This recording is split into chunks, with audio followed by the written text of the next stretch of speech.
Welcome to Stand Up for Doctors. I'm your host, 𝘕𝗵𝗠𝗶𝗲𝗍. Thank you very much for joining us. This channel is dedicated to amplifying the voices of doctors, other healthcare professionals, and patients as they share their unique struggles, triumphs, and passions. My mission is to build connection and create advocacy for healthy doctors, driving positive change that benefits both doctors and patients. This is a space for everyone who cares about the future of healthcare. If you appreciate this content, please like and subscribe now. It really helps the episodes reach our target audience. And I would like to welcome Dr. Rachel Sieke and Dr. Ben Reinking. Thanks for joining us today, Rachel and Ben. Oh, thank you so much for having us, Kim. I have been so looking forward to talking on your show. Yeah, Me it's great, too. great to be here. Yeah, great. Yeah, I've been looking forward to it as well. And by way of a very brief introduction, Dr. Rachel Sieke is a board certified psychiatrist whose approach is rooted in an empowering, mentoring, and inclusion. And Dr. Ben Reinking is a pediatric cardiologist who also coaches physicians to unlock their potential and navigate medicine with confidence. So I like both of your approaches. So thank you for your work in and out of the clinic. And today we'll be talking about how what grouped you together in my mind was during our initial conversations, you both spoke as physicians to the ways that both coaching and therapy can support doctors. And Ben shared an example of how things really changed for him when his therapist told him she was going to put on her coaching hat. And you, Rachel, as a psychiatrist with your personal lived experience with both, can speak to this as well. And doctors experience trauma, as kids in their medical training. They deal with suffering and death on a daily basis. And we're just really trying to reduce the stigma. And I've had so many doctors come on now that talk about, going to therapy and coaching. And we just want to make it so commonplace that we don't even need to talk about it. Right? So I say that every time a doctor shares their story, another doctor feels less alone. So thank you both for your work. And I always start by asking what you'd most like our audience to know about you as we begin our conversation. And you feel free to include hobbies or whatever you want. And Rachel, would you like to go first? Sure. So I think the things that people come to know about me are that my work is also my biggest hobby. I love the field of psychiatry. I love to learn about what I do. I love to teach about what I do. And I think there's so much beauty in understanding people where they are. Why do we do what we do? And that actually is a bigger question than anybody can imagine. Or even the question, why do we do what we don't want to do? Also, a big question that most people ask themselves over and over again in different ways. And coming to understand that is uh, one of the most important developmental things we can do that not everybody gets to. That's very powerful. Thank you for spotlighting that. And Ben, what would you like us to know about you? Yeah, what a way to start. I love everything that you just said, Rachel. I think I learned that it's important for me to do what I want to do and to do what I value. And so I love being a doctor, and I feel so fortunate and honored to be able to do what I do every day.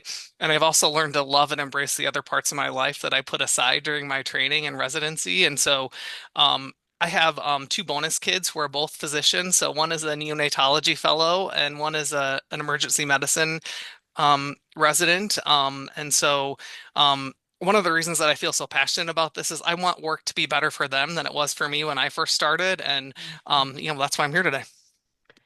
Yeah, absolutely. And so as we get started, Rachel, I've been asking our audience to share a powerful story or what is your why? Would you like to share something with us? I'm not sure I just have only one why. Um, I think that the driving why of why I came to medicine and to psychiatry is because I was interested in it. I like to help people. It fit with who I am. My first dream back from elementary school was actually to be a psychologist. When I went to medical school, it was because I wanted to be a psychiatrist. And here I am. But I also, during my medical school training and then again in my residency, had sort of two episodes of illness. that made me interact with the healthcare system as a patient. And those were really important developmental experiences for me, particularly what happened in medical school, which was drawn out over a few years and really happened before I had developed an identity as a physician. So I kind of was able to, as I learned and developed, keep and frame the experiences that I had on the other side of the table. And I look at that as one of the best and most meaningful experiences of my life now that I look back, even though I wouldn't have said that at the time. So I often really work with people in getting to the idea of post-traumatic growth, that when we have difficult circumstances, sometimes very difficult traumatic circumstances, there is a way to change and shape that narrative and take it for yourself and make it something useful that makes the world a little bit better, that makes yourself a little bit better. And we don't thank the trauma, but we thank ourselves for the way that we have shaped that to work for us. That's really beautifully said. And I don't recall if I was familiar with that term post-traumatic growth until everything, that happened to me over the past few years. And it was a struggle for a couple years. And now I feel that that's a good representation of how I'm doing now. So thank you for explaining that.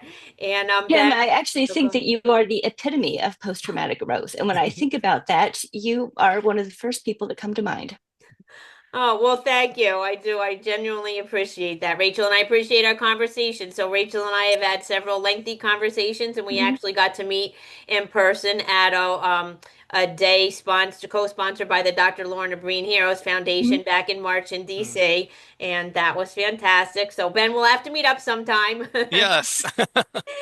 And Ben, would you like to share a powerful story with us, or what is your why? Something you'd like us? Yeah, I think my why is really just to make sure that everyone has the ability to realize whatever their potential is. So one of the things I love about pediatrics is you start out with this little person in front of you who just has so much unrealized potential, and really the goal of pediatrics is to provide a pathway for that person to grow and flourish and realize their potential. And I think, Rachel, you almost kind of touched on that about post-traumatic growth and getting through a traumatic period and still being able to realize your potential. Maybe the Mhm. path shifts a little bit, but your potential is still there. And so that's what I like about coaching too, is just helping people to kind of become the person they were meant to be, um, in spite of and maybe even because of the obstacles that were placed in front of them. Hmm.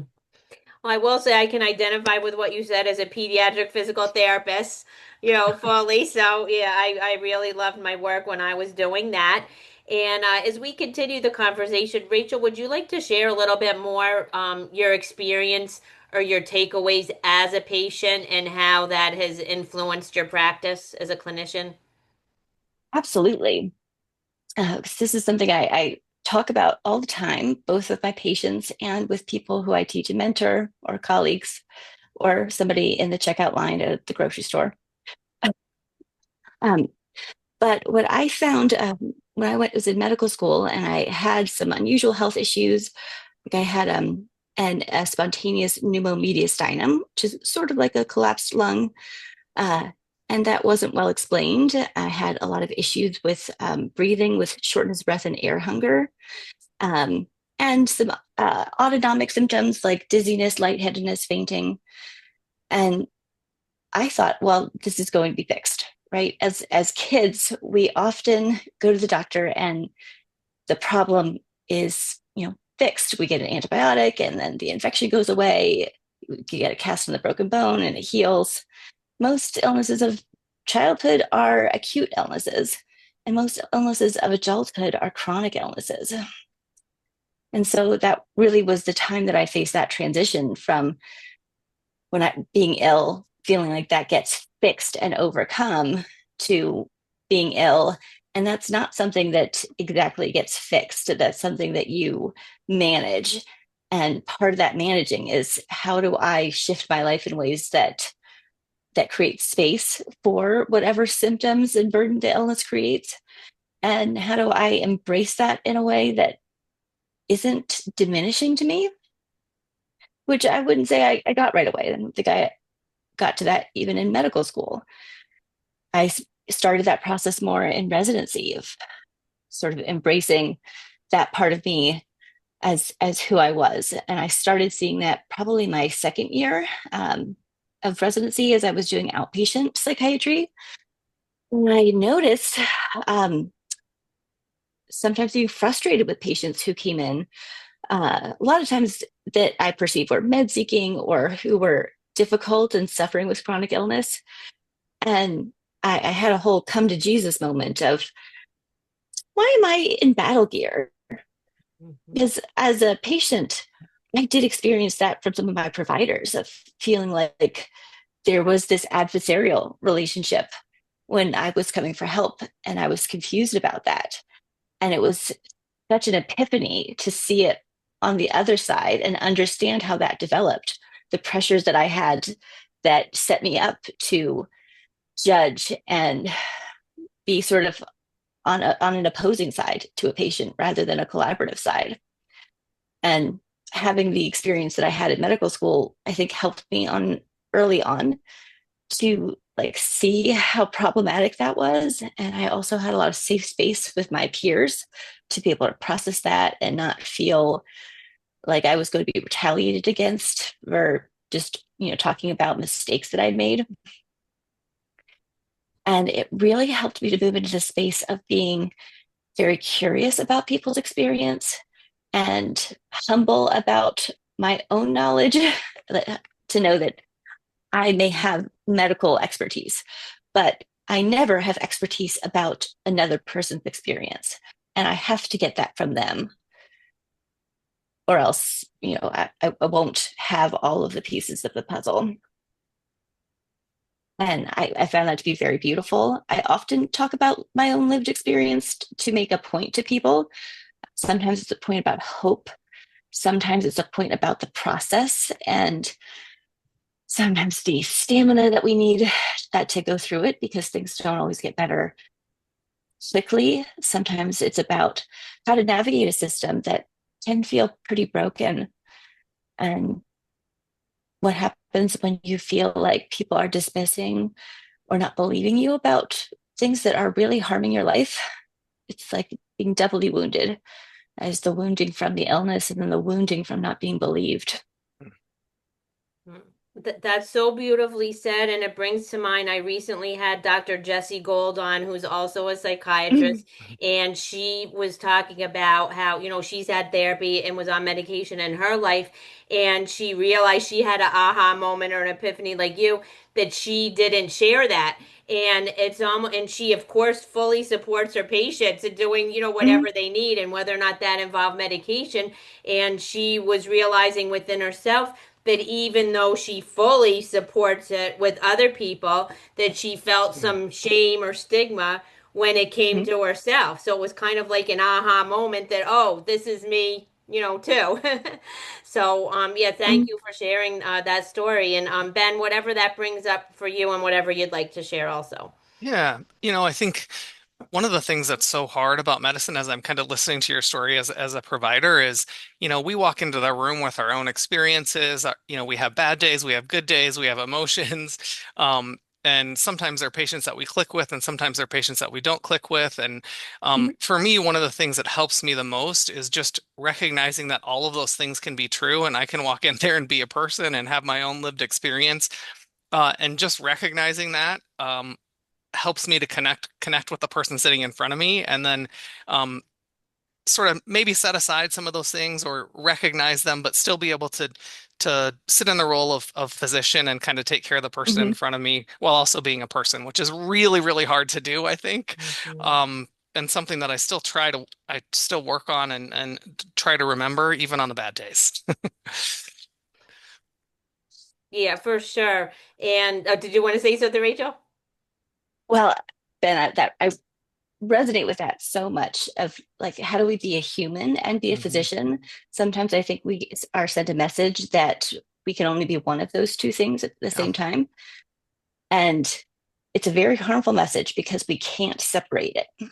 Like we are always going to be both. Not as even as a human, I'm still a physician, and that colors outside relationships in some ways. but in particular, we can't stop from being humans, and humans fundamentally harm other humans. Mostly we harm the humans who are closest to us, and that is part of life. It's an inescapable part of life. And if you have a place of authority, generally you also are in a place to cause more harm, perhaps more good, perhaps more structured good. But being in a place of authority with regards to someone's health is is just a position in which we are also going to cause harm, that it is so vulnerable for the people who are coming to us to seek help. And we do not always have the answers. Even if we have the answers, that doesn't mean that the solution is easy to access or implement. And sometimes things just go a way that we don't predict. There just aren't really absolutes or certainties in medicine. So I think to acknowledge that we are humans while we are physicians, and just that will also come with mistakes and harm and bad outcomes, even with good intentions and with excellent skill. I think the best way to handle that is to acknowledge that freely and quickly and kindly.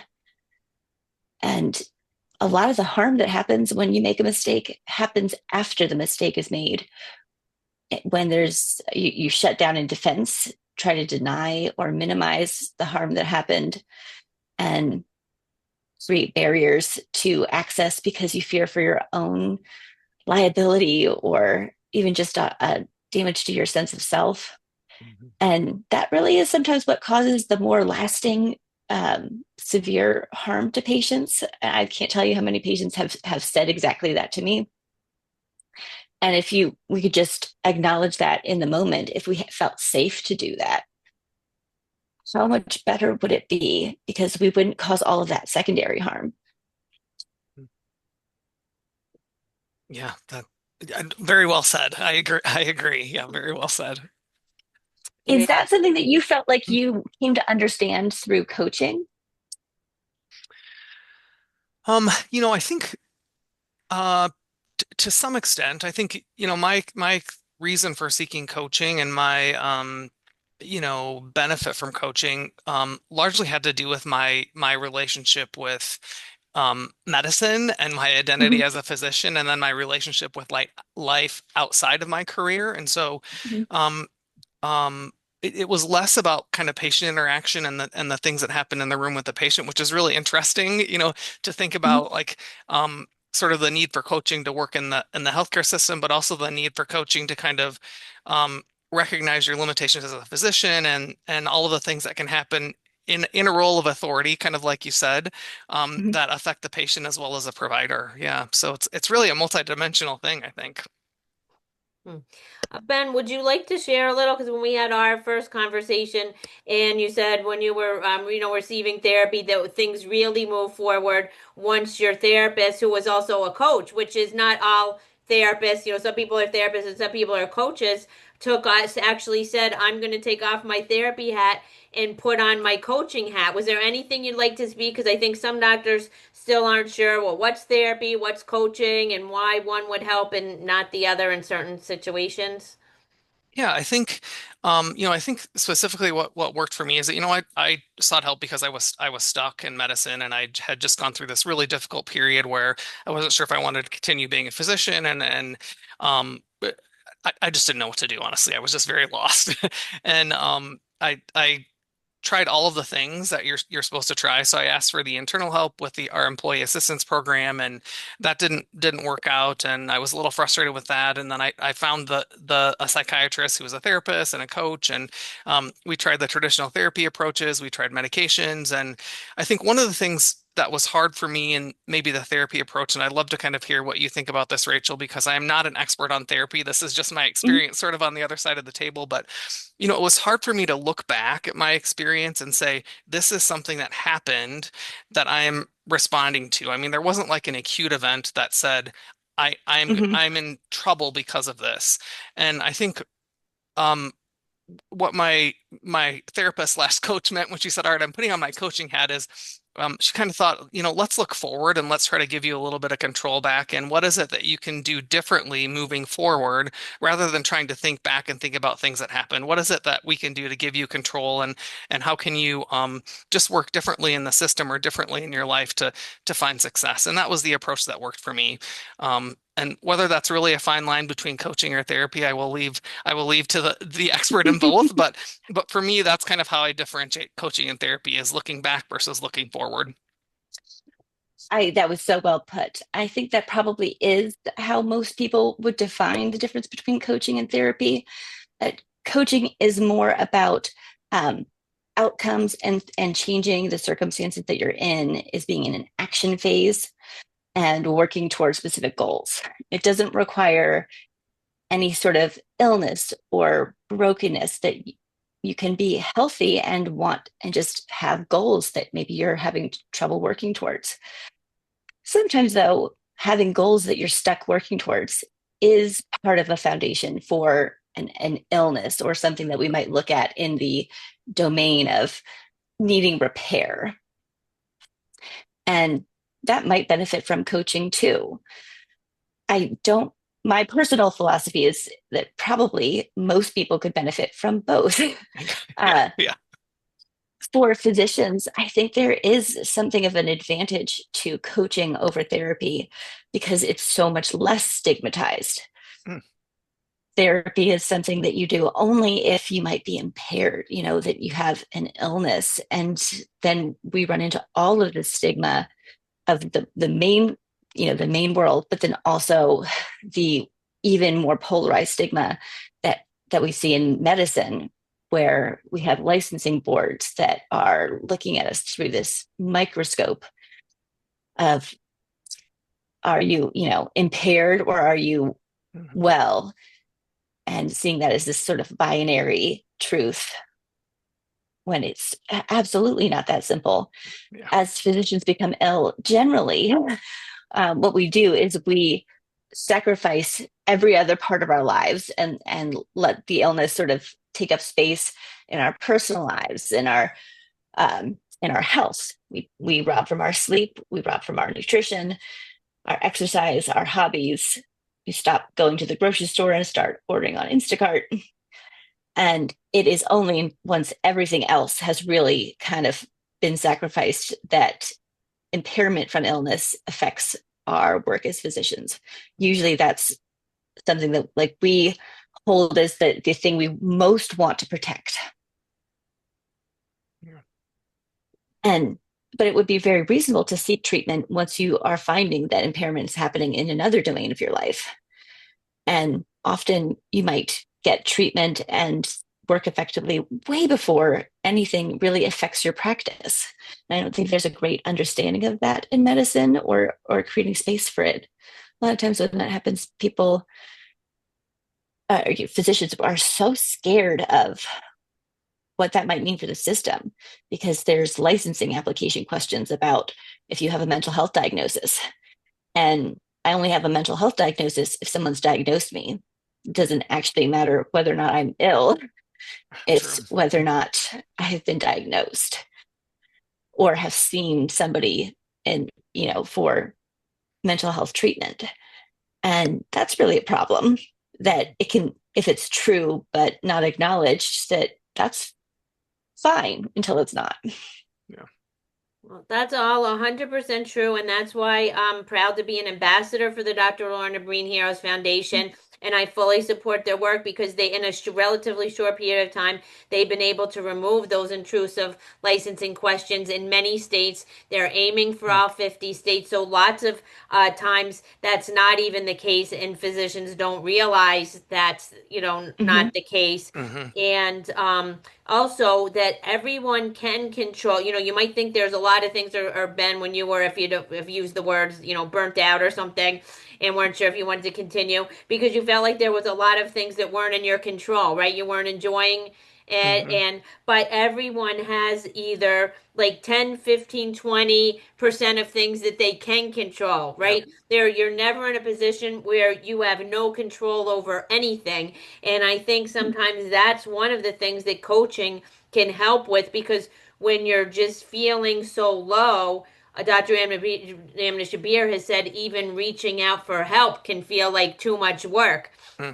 And if you just start to Mhm. think about, so that you just want somebody that can help you with that, like what do you to like my Dr. Michael 𝗕𝗱 says you can't read the label from inside the jar. So have somebody spotlight for you. What do you have control over? Did you want to speak, Ben, to anything that you were positive changes that you were able to make?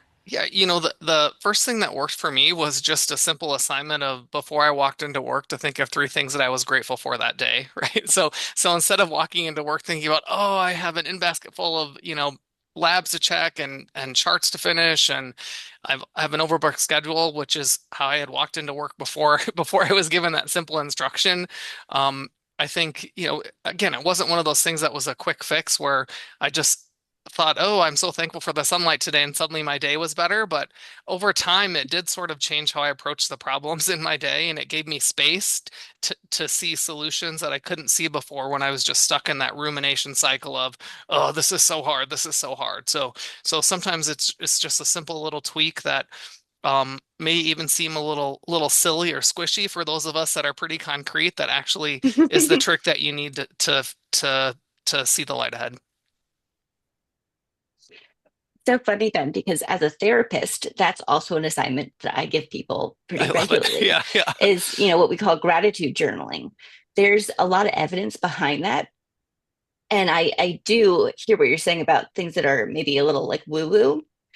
And you have people who really like that. They like these sort of alternative, holistic, um, maybe almost in the mystical area kind Hmm. of solutions. And then there are other people, and physicians tend to be more in the other group, that I want things to be more concrete, that I want to understand a biological evidence basis that Yep. like I can latch onto. And that is one of the woo-woo things that really does have a biological and sort of evidence Hmm. base that I can share with people. And I think for physicians, that can make it a little bit easier. And the basis for that is that our brains are really wired to look for threat.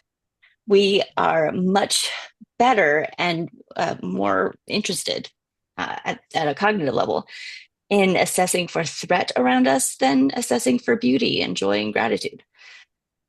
From an evolutionary perspective, if we missed a bear in the Yeah, forest, yeah, we were yeah. dead. Yes, yeah, If yeah, we didn't stop for a second to smell the flowers, those people lived and went on and contributed to the evolutionary pool. yeah. So, we really developed in this way that our brains prioritize threat.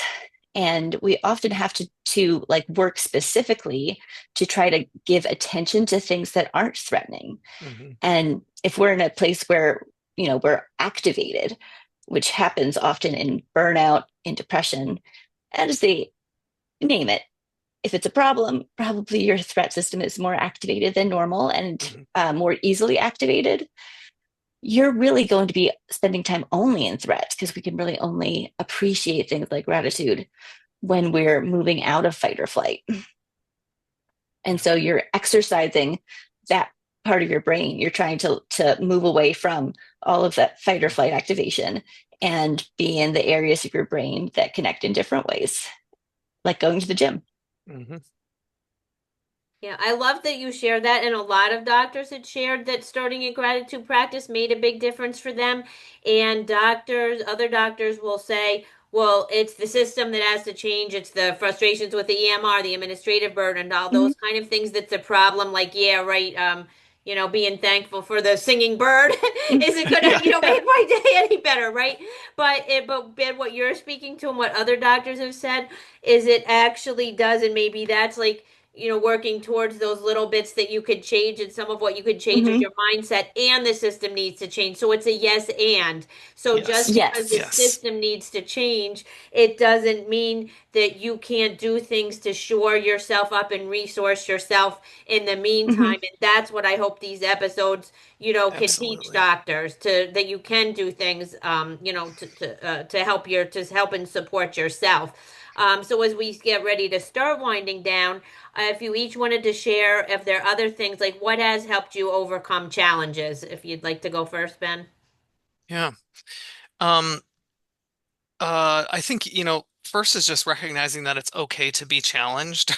I Mhm. think one of the hardest things for me, and I think for many, many physicians and many people I work with, is we are trained to focus on what we get right and to perseverate over the things that we get wrong. And admitting that you're struggling or that you're gotten something wrong or questioning something as big as your career is not a sign that you're failing, right? And so shifting that perfectionist kind of physician mindset that I have to be invincible and have to get it right the first time, it has helped me a lot. And I still catch myself, perseverating over things that I forgot, but then I remember that, oh wait, but you also did all of these other things right today, Mhm. right? So it's a challenge, but one that I think works.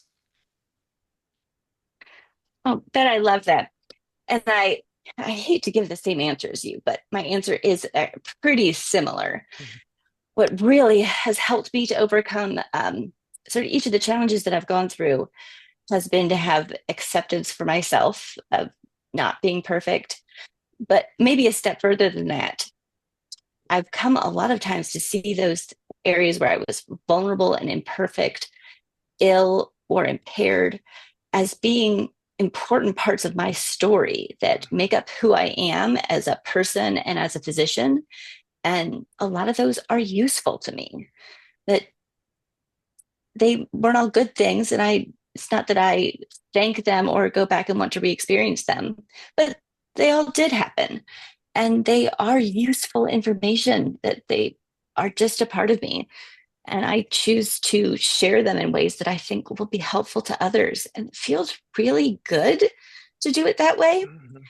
It still does require a little bit of skill and savvy because the world of medicine really is not super welcoming for that kind of attitude. Yeah. Patients are. What I found is that patients are not just welcoming, but they are grateful and drinking it in. It's so healing. But on the other side of sort of administration and medical boards and regulatory powers, they just get afraid. They're coming from a defensive liability standpoint. They want to protect the public. They sometimes forget that we're part of the public too. Mhm. And there are good reasons why we need to be monitored. Most people in authority should be monitored and supervised, but it's that system really needs to shift some. But even so, it still really has helped me to have that attitude, and I have an ongoing journey trying to figure out where are the places within medicine that I can carry that attitude with me and still be Mhm. safe. Mhm. Mhm. And just speaking to that, one more time to give a shout out to the Dr. Lorna Breen Heroes Foundation. They have this all-in coalition, and a campaign they're running now is health workers have the right to, and they have Mhm. six, bullet points, and they're trying to impact all of these things. And I actually just shared an episode with 𝗕𝗏𝗄𝗆 and Dr. Stephanie Simmons where they speak to that in detail. So if any physicians watching this episode haven't seen that one, to know that you are supported and there's a lot of people out there working very, very hard.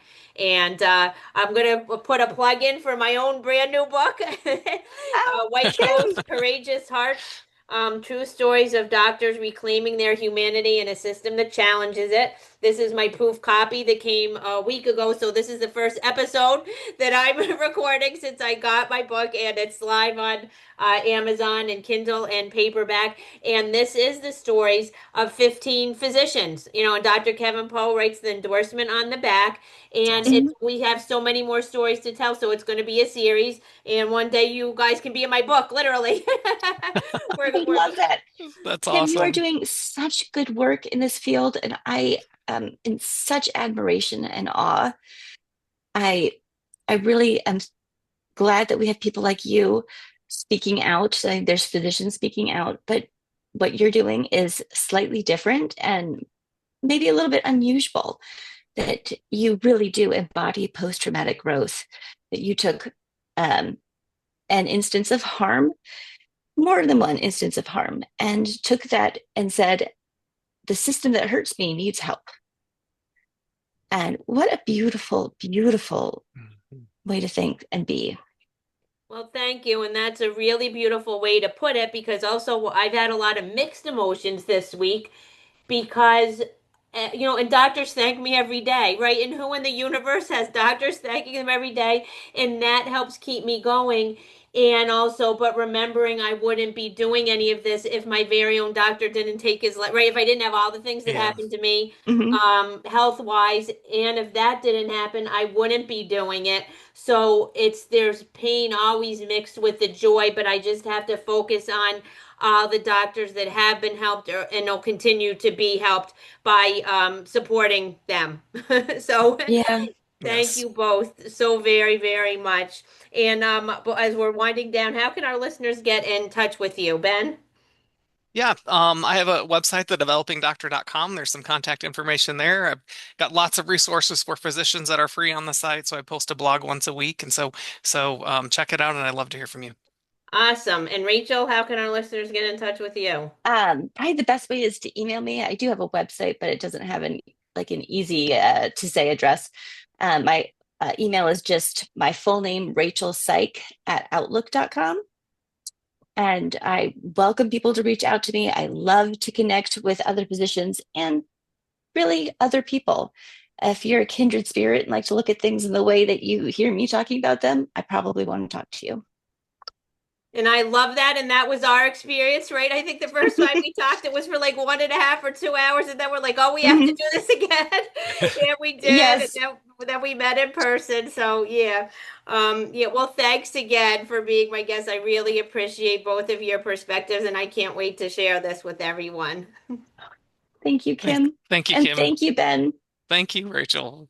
This is great. You're welcome. So, in closing, to move the needle in healthcare, we all need to raise our voices and we all need to care about each other. We already know that doctors need to care about patients, patients need to care about doctors too. So, stand up, doctors, and let's stand up for doctors.